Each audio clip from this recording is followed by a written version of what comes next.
Today, I have the pleasure of having a conversation with my good friend Al Aikens about how he captured this awesome photo of a SpaceX launch.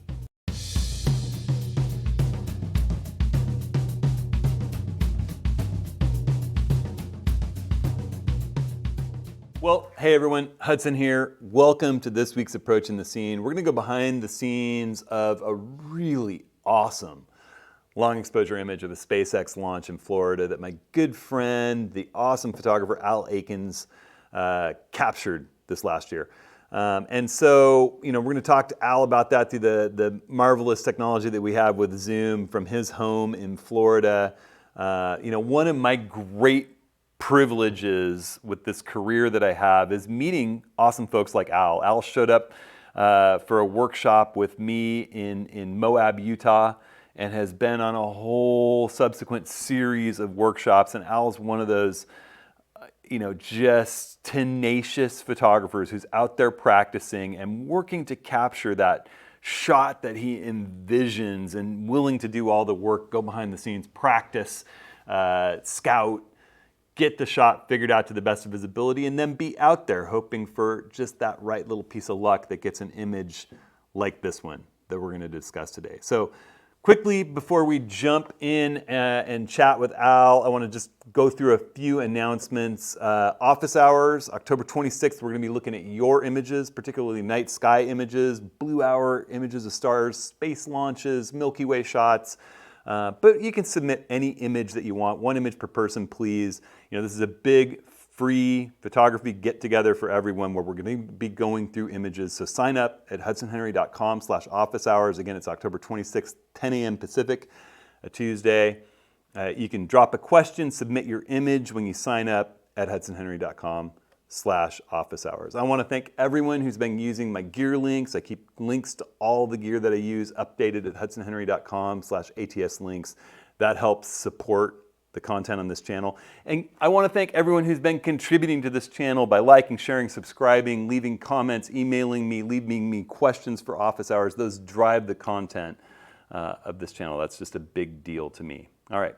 And finally, I've got the first half of 2022's workshops are posted up, ready to log on to if you want. You go to hudsonhenry.com/workshops, hit the open workshops link. You'll also see a list of what we're doing in the latter half of 22, and we'll have those workshops up soon. There's some cool stuff: Death Valley, Owens Valley, Joshua Tree, Yellowstone and Tetons again, Portland, there's the Palouse, Costa Rica, lots of fun stuff. So check it out over there.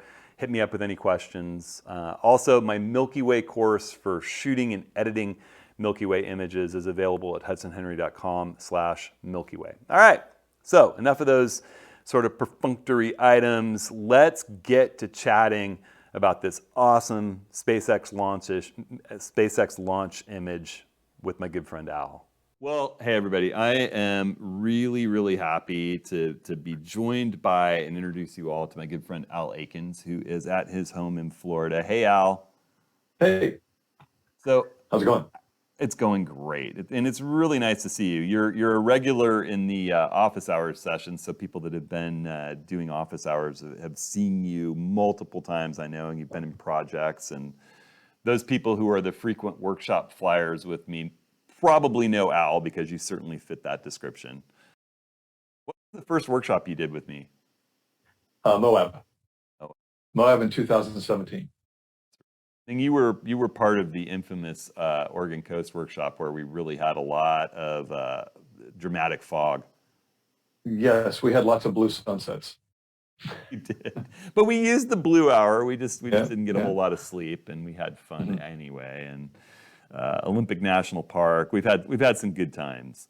And actually, we're about to link up in Yellowstone next week. Yes. For Yellowstone. And then Tetons. Yeah, I'm super excited. Actually, when you're all watching this, Al and I will have wrapped up a couple of weeks with an awesome couple of groups photographing in Yellowstone and the Tetons. So this one's slated to go live while we're actually out on the road, Al. So I wanted to share with you all this just amazing image that Al shared with those of us who are lucky enough to be his friends of one of the launches that took place at Cape Canaveral. It was a SpaceX launch, right? Yes. And you sent out just a series of images, and I was actually visiting my family in Florida, my wife's parents with the kids, and I got there the day after this launch. Al invited me to join him, and when I saw the photos pop up at Tom and Edie's house, I was just like, oh, why didn't we travel a day earlier? Because you captured such a spectacular series of images. I'm going to share my screen. So here we are in Lightroom, and Al's just going to kind of walk us through the setup, the scouting, and the images that we captured, or that he captured. Yeah. Well, first of all, my buddy Kyle called me up on a Thursday evening and said, "Hey, Al, there's a pre-dawn launch going on tomorrow morning. Do you want to go?" And so I was like, "Well, heck yeah, I want to go."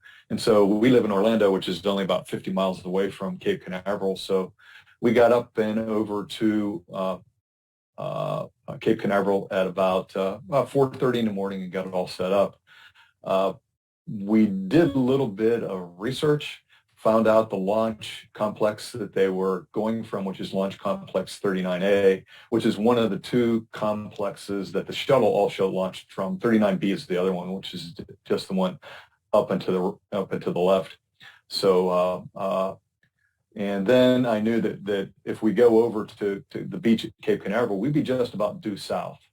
Also knew that the launch was going to be a near polar orbit, and it was going north, so it was basically launching and going away from us, which is the ultimate angle you want in a launch, because you're able to see the rocket flare all of the way past you, and it's going away from you. So then we're just getting things set up, and the real challenge is how are we going to expose this sucker? Because we're sitting there, we got an idea of where it's going to launch from, and we're going to have a couple of seconds after they ignite to when we're going to be able to, if we have to make any adjustments in our angle, we'll be able to do that. But we were pretty good on that, and so the real question is how high is the arc going to be, and are we going to be able to get the arc in the full view of the frame? So let me just preview the shot that you wound up getting, because you made some good decisions regarding that. And most of that was just luck, but I can say the biggest decision was where we started from.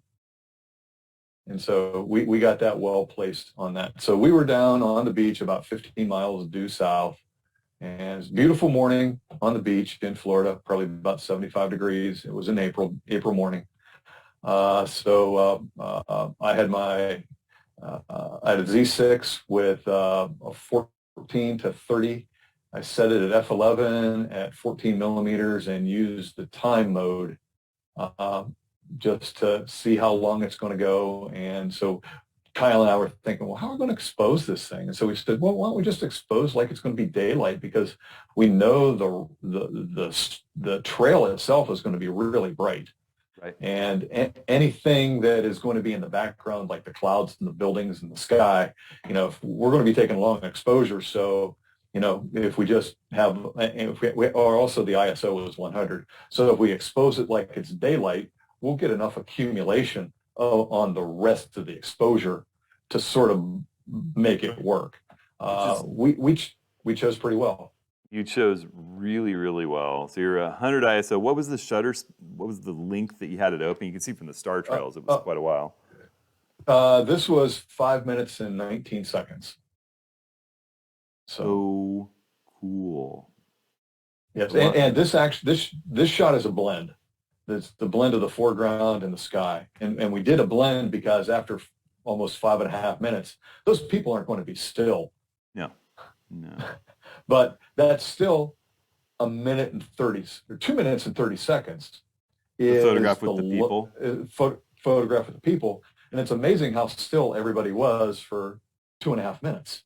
Oh, when you're watching something fascinating, a lot of times you're sort of... nobody was moving. Nobody was moving at all. So, well, I like the little bit of ghostliness about these Yeah. people in the foreground. I mean, Right. it But it was, gives you a yeah, and it sense was of time. right. And it's really just people shifting a bit, shifting from one foot to the other. Exactly. So, Well, and you but saying you got lucky, but you were out there. You knew it was going to arc quite high. You knew it was headed away from you, and using the 14, making sure that you had a little bit of space off to the left if you wanted to crop. I mean, it just worked out beautifully. yeah. Now, what's cool about this is you'll see that there's an orange section and a blue section to the rocket trail. The orange section is when the rocket is still in the shade of the Earth, and so that's the true color of the rocket, uh, the rocket flare. And then Yeah. when it turns blue, the rocket is higher than the altitude of the shade, and so what you're seeing is a reflection of the sun off the rocket exhaust. Exhaust. And this is where there was a stage that separated. Yeah, that gap is where the main stage separated. That is just too cool. I remember showing my Right. kiddos this photo, and they were, especially Pike, who lives, eats, and breathes rockets of all shapes, sizes, and varieties, from our water rockets to his Lego rockets to watching SpaceX launches on TV. He just couldn't believe it. And if you were up at your in-laws' place in Flagler Beach, which is about 100 miles north of here, Yep. you would have been somewhere near the arc of this path, but you'd be looking almost straight up.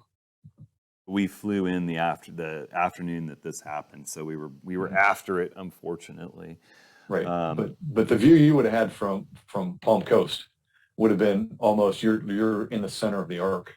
Right, looking up at the Yep. I love this location that you picked. The next time we come to visit, I'm gonna have to try to coordinate some kind of a dawn launch and see if we get anywhere near as lucky, because you nailed it. But part of that is what we talk about when we're doing these workshops, and it's that thinking things through, doing your scouting ahead of time, figuring out what you want to do. You can't arrive 5 minutes before this launch and try to figure it out on the ground, in the dark before it all happens.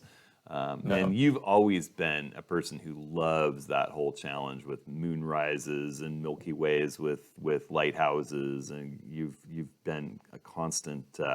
Let's try to figure out how to do the hard stuff. That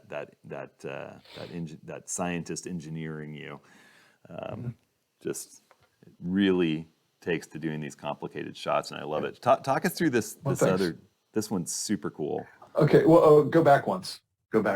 Yeah. And okay, you'll notice at the end of the rocket it sort of flares out, and that flare, and remember, you're looking at a 5.5 minute exposure. That flare is what's called the jellyfish effect, and that jellyfish effect is really all of the exhaust gases interacting with the atmosphere, and then the sun refracting off of that. So if you go to the next one, this is from my iPhone, so this is less than a second shot of what they call it the jellyfish effect.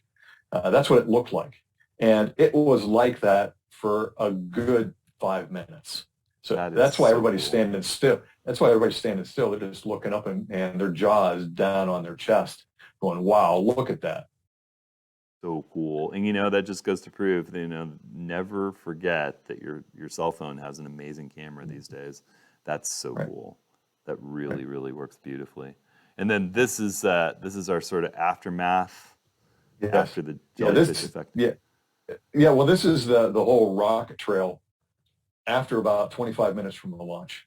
So the rocket's way gone, and this we were just standing there watching the rocket trail and seeing how it changed shape because of the wind. And it was pretty cool. Is this Cocoa Beach that you were on? Am I remembering that right? Well, it's actually Cape Canaveral, and Cape Canaveral is an adjacent city to Cocoa Beach. Okay. All right. So, Cocoa Beach was maybe 5 blocks further south than us. Stacy and I have kiteboarded here way, way back. Right. Wow. Just such a cool shot, Al. You talk about being lucky, but, luck favors those who work for it. I mean, thanks.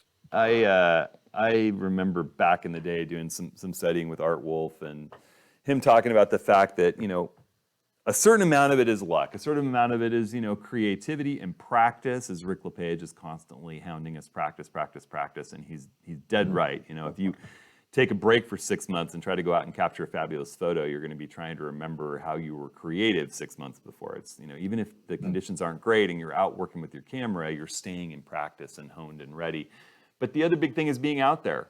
I think that those photographers that are out there practicing, it's some luck is always involved. I remember if you've ever read Galen Rowell's Mountain Light book, there's a certain element in photography that he puts down to luck, but he talks a lot about the fact that too many photographers are somewhat insecure because they feel that so many of the shots that they captured that they're known for are lucky, and that leads to a little bit of insecurity with photographers. But so much of it is practiced, learning, looking through other people's work, being out there working, and then there's this little element of luck that makes it so that no 2 times will you ever go to the same place, especially as a natural light, travel, landscape, travel photographer. Let's call it travel photography.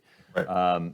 You'll never get the same image twice. Conditions are never exactly the same. That's where the little bit of luck comes in, and being out there practicing makes you recognize how to be in the right position and get the shot. I remember Art Wolf had this great story about waking up one morning in Iceland, and it was just brutal conditions, raining and hazy and foggy, and it's at that beach. I don't remember the name of the beach where those beautiful pieces of ice wash up.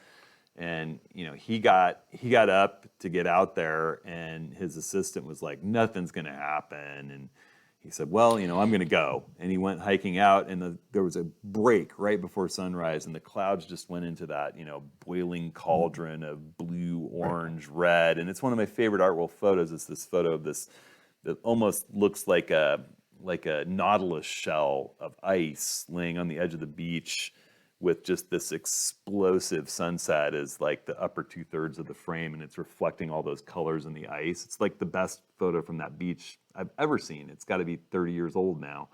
It was film. But getting up out of the tent in the raining drizzle and hiking along to see if it might happen, you're there. That's the key. Right. And I was out with Rick in the Palouse this spring. We were doing that photo kit for On One, and the first night we got to the hotel, we said, well, let's run up to Steptoe Butte. I was talking to him driving El Jefe towards Palouse. He met me there in his FJ, and he got there first. He said, well, I could get takeout and we could go up to Steptoe, but it's blowing really hard. And I said, well, let's get some takeout and drive up there anyway. Both of us had run a long day. And I get to the hotel, we slurped down some fast, Mexican takeout, and drove up to Steptoe, and we literally saw all these photographers coming back, wind blown with their gear. They'd given up on it. It was too windy, and then we had the best sunset of the whole trip that night up there. It was almost too windy to photograph, but we used El Jefe as a wind block, and we got some of my favorite shots of the whole trip that first night. And when we got back to the hotel, that's such a photographer central place. There are all these photographers talking. You could hear them around the continental breakfast the next morning. Oh man, the sunset was amazing last night. I wish I'd stayed up there. And that's that's the perseverance component of luck. Yeah. You just got to hang out for a while and see what happens. Yeah. Luck favors those who are out there practicing. That's the honest truth of it. And the more you practice, the less luck it is, and the more skill is involved. I think you start building that skill set. That whether you're thinking it through or not, you're making the right choices.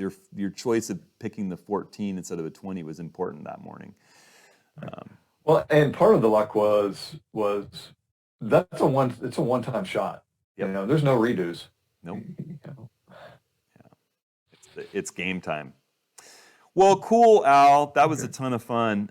Thanks for walking us through that. And I cannot wait to get out photographing with you. Who knows what's going to happen to us in Yellowstone and the Tetons. We'll find out what light and luck favors us, and wildlife and everything else. But the one thing's for sure, we'll have a fun crew of people, and we'll have a great time practicing together. So I can't wait to see what we'll find something. We will find something. We always do. All right, man. Thanks so much. Okay, you're welcome. See you in a few days. Yep, take care. Drive safe. You too. All right, everybody. How cool a guy is Al? It really, I swear, the best part of my job is linking up with photographers like that in big groups, going to beautiful places, all learning from each other, looking through each other's eyes, and everyone growing as a photographer in the process. My life is hugely enriched, and I sometimes pinch myself that this is what I do for a living. But if you want to jump on a workshop like the one that Al and I are just wrapping up, go over to hudsonhenry.com/workshops. You'll see everything available for 2022, and the first half of the year is available to sign up for. There's also the office hours. One more time, reminder, sign up, submit your image. We're going to be going through your images. Big free-for-all meeting, October 26th, 10 a.m. Pacific. You can sign up for that at hudsonhenry.com/office hours. And when you submit your image, please leave a question too. You know, those questions really do drive the content of this channel and of future office hours and workshop courses, all that kind of stuff. So I really do listen to you as a community, and I thank you for being such a supportive part of what I do. All right, everyone. So I'm wrapping up my big workshop tour. As you watch this, I should be headed into Moab, Utah, for the last of 3 back-to-back workshops in the big national parks. I'll be home before long with lots of stories to share, I am certain. Maybe some footage from the road. I cannot wait. So lots of fun stuff. And I just hope everyone else is finding ways to be creative, getting out there, and yet staying safe at the same time. So stay creative, keep out there chasing that light, and we'll see you next week.